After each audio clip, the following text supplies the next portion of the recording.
For the next question, I've been suffering with high-tone pelvic floor dysfunction and pudendal neuralgia for 3 years now. I've tried so many oral medications as well as vaginal suppositories and trigger point injections and still no relief. I also suffer from anxiety as well, and that causes pelvic pain to be worse at times. Any suggestions would be greatly appreciated. So this is a very complicated and complex phenomenon and condition.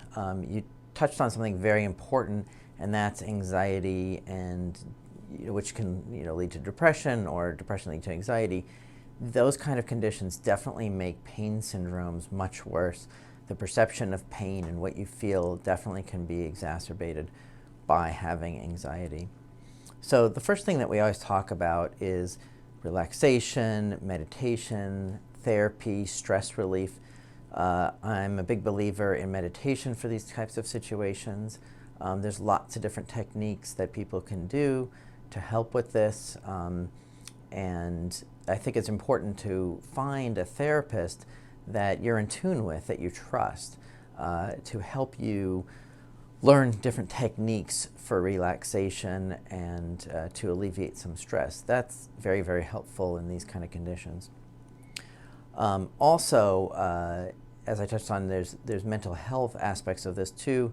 Sometimes a psychiatrist and occasion medications can be helpful, but usually in conjunction with therapy and techniques to help with relaxation. Another entity that we use very often in these situations is pelvic floor physical therapy. I don't know if you've tried to see a pelvic floor physical therapist.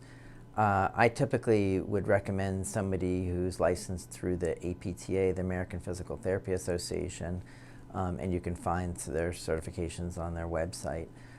They have a section on pelvic health.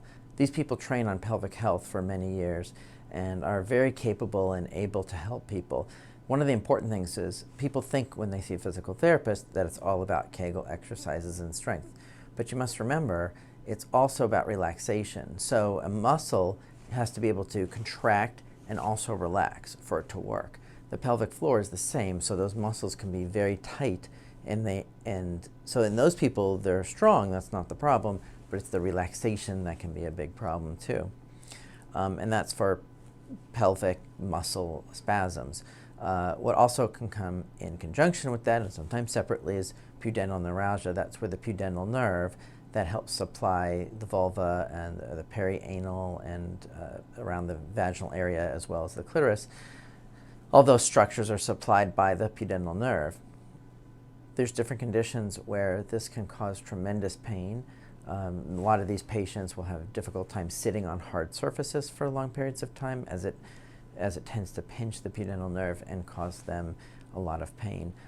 Sometimes pudendal blocks can be done that can help alleviate a little bit. There's extreme conditions where CT-guided testing can be done to isolate the nerve and see if that's making a difference. There are certain pelvic physicians and nurses and treatment people who specialize in these kind of things. So there's lots of different things that can be done, and as you mentioned, different medications. Also for pelvic muscle spasms, sometimes we'll do Botox injections into the muscles of the pelvic floor.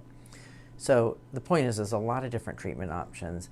It's really no one thing is going to work for everybody. It is trial and error, and sometimes things work for a while and then they don't work. But I would definitely come back to the anxiety treatments, depression treatment, stress relief, all those kind of things makes pain worse, and so it all kind of needs to be worked in conjunction with each other.